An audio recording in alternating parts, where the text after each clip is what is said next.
कलम का बादशाह कहलाता था और वो कलम का बादशाह जो है वो कहलाता ही नहीं था, वो दिखाई भी दिया और दिखाई देने के बाद उस कलम के बादशाह ने एक ऐसा जमावड़ा यहाँ पर खड़ा कर दिया और उस जमावड़े में आप देख सकते हैं कि उसी कलम के बादशाह के लिए आज एक घर भी बनने जा रहा है। एक घर तो वो खुद भी बना के गए थे और वो घर जो बना के गए थे वो दिल्ली में बनाया था, जिसका नाम अंबेडकर भवन था। एक दूसरा अंबेडकर भवन बन रहा है जिसका नाम बनने जा रहा है, कलम के बादशाह का नाम जो है डॉक्टर BR अम्बेडकर वालिक अम्बेडकर भवन। जी हाँ, मैं बात कर रहा हूँ एक और अम्बेडकर भवन की, जहाँ पर जिस अम्बेडकर भवन में बहुत सारी चीज़ें समाज के लिए दी जाएंगी और KP चौधरी जी और भगवान सिंह जी यहाँ पर मौजूद हैं। मैं मेरठ मंडल में हूँ, जो LIC का अपना एक संगठन है वालिक, उसमें हूँ और यहाँ पर आज एक बहुत बड़ी रकम उस अम्बेडकर भवन के लिए दी जा रही है और मैं जानना चाहूँगा KP चौधरी जी, ये कितनी बड़ी रकम है और किसने दी है और किस लिए दी है? देखिए, हमारे 113 मंडल कमेटियाँ पूरे देश में काम करती हैं। भारतीय जीवन बीमा निगम की, अनुसूचित जाति जनजाति अधिकारी एवं कर्मचारी कल्याण संघ की, इसमें एक मंडल कमेटी हमारी मेरठ में है और मेरठ मंडल की कमेटी द्वारा आज इस पावन कार्य के लिए डॉक्टर अम्बेडकर बहुजन प्रेरणा केंद्र वालिक हाउस के लिए 50 लाख रुपए का आर्थिक सहयोग दिया गया है। और अभी इससे पहले 1 जुलाई को जब हम लोग बरेली में थे तो आप स्वयं वहाँ साक्षी थे कि हमने इसका एग्रीमेंट साइन किया था। मालिक, जो प्लॉट का मालिक है, उसको 1 करोड़ रुपए का चेक हमने उनको हैंडओवर किया था और इसी कड़ी में अब इसको रजिस्ट्री कराने की प्रक्रिया में हम लोग दिन रात प्रयत्नशील हैं और आज हमारे जो मेरठ मंडल है उसके द्वारा 50 लाख रुपए का सहयोग किया गया है और इसी कड़ी में आगरा मंडल में अभी हमारी मंगलवार को बैठक है। 30 लाख रुपए का सहयोग हमारी मंडल कमेटी आगरा और इसके अलावा सभी मंडल कमेटियाँ पूरे देश में अपना आर्थिक सहयोग प्रदान इस पावन कार्य के लिए कर रही हैं। ये क्या पूरे देश की मंडल कमेटी है या सिर्फ एक शहर की है बस? ये मंडल कमेटी मेरठ है जिसके अंदर 8 या 10 जिले उत्तर प्रदेश के आते हैं। बड़ा मंडल हमारा माना जाता है, जिसमें करीब 350 कर्मचारी हमारे SC ST समाज के काम करते हैं। तो ये बड़ा एक मंडल, तो इसको हम मान सकते हैं कि उत्तर प्रदेश के 7 या 8 जिलों का एक मंडल हमारा है और ये एक मंडल कमेटी के द्वारा आर्थिक सहयोग इस पावन कार्य के लिए प्रदान किया गया है। जी, ये जो पावन कार्य के लिए आपने एक धनराशि यहाँ पर ली है, ये धनराशि जो है वो किस लिए यूज़ की जाएगी? आप जैसा आपने खुद ही बताया है कि ये बाबा साहब अम्बेडकर का जो भवन बन रहा है जिसका नाम वालिक हाउस डॉक्टर अम्बेडकर बहुजन प्रेरणा केंद्र है, जो दिल्ली का जो आनंद विहार ISBT है उससे करीब 50 से 100 मीटर की दूरी पर एक जगह पड़ती है कौशाम्बी। उसी के अंदर 24 मीटर जो चौड़ा रोड है उस पर हमने D10 नाम से एक प्लॉट की एग्रीमेंट कराई है और उसकी कीमत 5 करोड़ 65 लाख रुपए, रजिस्ट्री के साथ करीब 6.5 करोड़ के आसपास शायद वो बनेगा। वो बाद में पता लगेगा, म्यूटेशन वगैरह और जो दूसरे खर्चे होंगे। तो इसकी रजिस्ट्री हमने 14 अक्टूबर 2021 को हम लोग इसकी रजिस्ट्री कराने का हमारा प्रयत्न चल रहा है और उसी कड़ी में ये आर्थिक सहयोग आज मेरठ मंडल कमेटी द्वारा दिया गया है। चौधरी साहब, मैं एक चीज़ और पूछना चाहूँगा कि जो ये आप वालिक अम्बेडकर भवन जो बना रहे हैं, इसमें क्या क्या चीज़ें होंगी जो समाज को दी जाएंगी? ठीक है, हमने कहा कि जो हमारा बेसमेंट होगा उसमें हम लोग अपना कॉन्फ्रेंस हॉल बनाएंगे। स्टील पार्किंग में भगवान बुद्ध के लिए हम एक अलग हमारा बौद्ध विहार होगा, उसमें हम अपने समाज के लिए एक हमारी कोशिश है कि हम उनको एक मेडिकल की सुविधा उसमें प्रोवाइड करें, एक मीडिया सेंटर की स्थापना करें। इसके अंदर एक हम लोग बच्चों के लिए हॉस्टल बनाएं, बच्चों के लिए IAS मेडिकल इंजीनियरिंग का सेंटर बनाएं और देश विदेश से आने वाले लोगों के लिए रहने के लिए हम गेस्ट हाउस की व्यवस्था करें, बच्चों के लिए मेस की व्यवस्था करें। तो ये पूरा जो हमारा जो कार्य, जो हमारा पूरा का पूरा ये जो हमारा एक सोच, जो भी हमारा एक कार्यक्रम हमने तैयार किया है अम्बेडकर बहुजन प्रेरणा केंद्र के माध्यम से, ये समाज के सहयोग से समाज को ही समर्पित किया जा रहा है। जी, बहुत बहुत धन्यवाद। मैं भगवान सिंह जी से भी बात करना चाहूँगा कि आपके मेरठ मंडल से ये 50 लाख रुपए का इतनी भारी रकम जो है एक अम्बेडकर भवन के लिए दी जा रही है, ये 50 लाख रुपए इकट्ठे करने में आपको क्या क्या कठिनाइयाँ आई? देखिए, सर्वप्रथम तो मैं अपने सभी साथियों को इस बात के लिए धन्यवाद देता हूँ। यदि किसी पावन उद्देश्य के लिए आप कार्य करना प्रारंभ करते हैं तो इनिशियल हर्डल हमेशा हर कार्य में होते हैं, लेकिन हमारे समस्त साथियों ने, मेरठ मंडल के जो SC ST वेलफेयर एसोसिएशन से संबंधित हैं, अधिकारी कर्मचारी वर्ग, उन्होंने अपने उत्साह से और अपने स्वयं की मर्जी से इस पावन कार्य में सहयोग देना स्वीकार किया और इसी कारण से संभव हो पाया कि आज मेरठ मंडल 50 लाख रुपए की राशि केवल इस पावन उद्देश्य के लिए अपनी तरफ से समर्पित कर रहा है। जी, बहुत बहुत धन्यवाद। दोस्तों, मैं बताना चाहूँगा कि ये LIC के लोग थे और इन्होंने वालिक भवन के जो लोग हैं यहाँ पर आज बहुत बड़ा एक फंक्शन रहा और उसी फंक्शन में 50 लाख रुपए की बहुत बड़ी एक राशि भी दी गई और ये अंबेडकर भवन के लिए राशि दी गई है। और मैं आपको बता दूं कि कभी दिल्ली, कभी बरेली, कभी मेरठ, कभी आगरा, कभी चंडीगढ़, ये पूरे शहर में ही ये कारवां जो है ये चलता रहेगा और बाबा साहब का घर बनाने के लिए ये पूरे देश में लोग यहाँ से पहुँचते रहेंगे। जय भीम नवोदय, मिलिंद्र गौतम,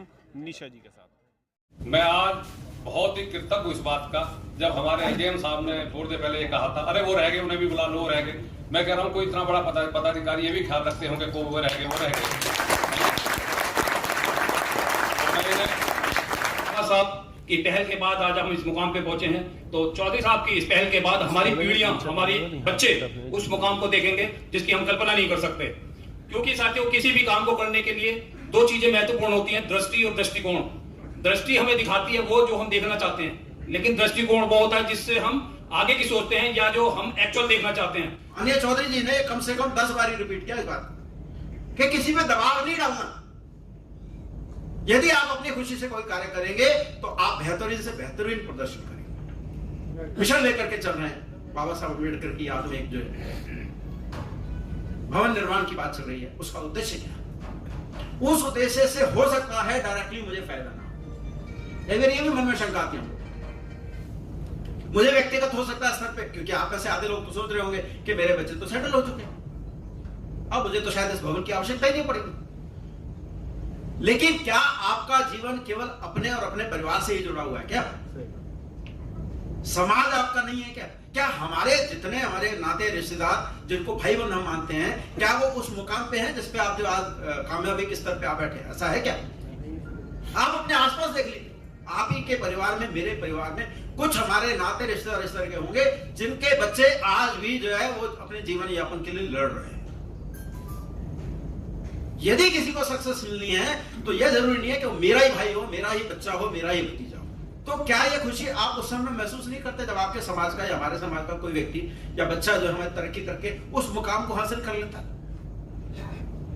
तो यदि इस मिशन की आप बात करें तो कृपया करके मेरा यह है कि जो आपने आश्वासन दिए हैं, न केवल अपना आश्वासन पूरा करें बल्कि जो समाज के हमारे साथी शाखाओं में भी हैं, और स्वेच्छा से कम उतना तो जितना कमिटमेंट हमने किया है, जितना हमें केंद्रीय कमेटी से हमें निर्देश मिला है, उसकी पूर्ति तो तुरंत करें। आप अपनी श्रद्धा से क्या देना चाहते हैं अतिरिक्त वो बात की बात है।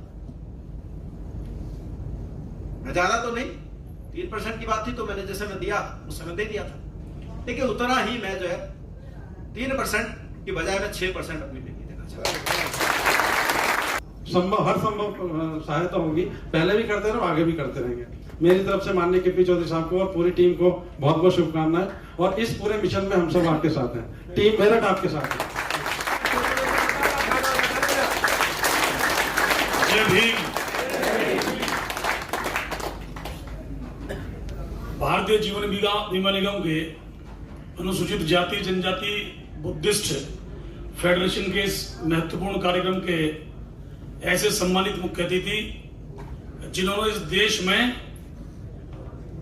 सांगठनिक प्रक्रिया, संगठन को नया आयाम, संगठन की परिभाषा को नया आयाम देने का काम किया, राष्ट्रीय और अंतर्राष्ट्रीय स्तर पर जो सोशल रिफॉर्मेशन का काम कर रहे हैं, बाबा साहब के सपने केवल सामाजिक न्याय नहीं, सामाजिक और आर्थिक न्याय के सिद्धांत को आगे बढ़ाने का काम कर रहे हैं। ऐसे मेरे बड़े भाई आदरणीय श्री केपी चौधरी साहब, जो बहुत सारे लोगों के प्रेरणा के स्रोत हैं, ये सब संगठनों की देन है। आदरणीय केपी चौधरी साहब जो बता रहे थे, जंगल की परिस्थिति देख लीजिए, जंगल में भी भेड़ों के समूह पर कोई हमला नहीं करता। जो भेड़ अंत में रह जाती है, जिसे अपने समूह के साथ चलने की आदत नहीं होती, जो अपने व्यवहार में नहीं डालती, जो भैंसा संगठन की महत्ता को नहीं समझता, संगठन के महत्व को नहीं फील करता, मारा वही जाता है, संगठन में रहने वाला नहीं।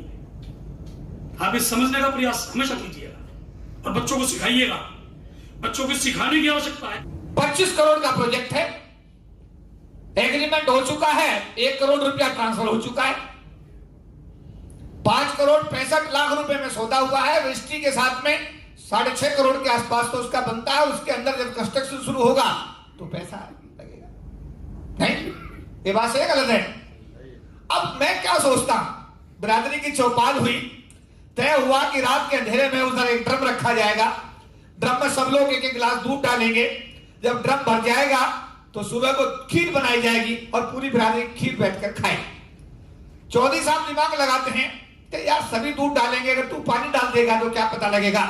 और सुबह को ड्रम जब चेक होता पूरा का पूरा ड्रम पानी से भरा हुआ निकला, तो सारी बिरादरी ने यही सोच लिया यही आधार है हमारी बर्बादी का, इसीलिए हम देश के शासक नहीं बन पाए, इसीलिए हम हर स्तर पर गुलाम हैं। अगर यहां जनरल कैटेगरी का आदमी होता तो जो सम्मान आज आपको मिला है ये कभी मिला होता? अरे मैं आपसे पूछ रहा हूं, मिला होता? ये सम्मान जो है ये समाज का सम्मान है, इसको पाने के लिए लोग तरसते हैं। और आज जो सम्मान एक एक भाई का हुआ है, समाज के सामने समाज के लोगों ने समाज के लोगों का सम्मान किया है, इसीलिए इस गहराई को समझने की बात है। काशी और मैं गर्व महसूस करता हूं जो चौधरी साहब ने 50 लाख का सपना मेरठ की धरती पर देखा था, हमारे साथियों की बदौलत आज उस चेक को मैं चाहूंगा हमारे यहां पे वरिष्ठ मंडल प्रबंधक जी मौजूद हैं, वो इस चेक को हमारे चौधरी साहब को प्रदान करें। साथियों एक जोरदार खड़े होके। में आगरा मंडल में अभी हमारी मंगलवार को बैठक है, 30 लाख रुपए का सहयोग हमारी मंडल कमेटी आगरा और इसके अलावा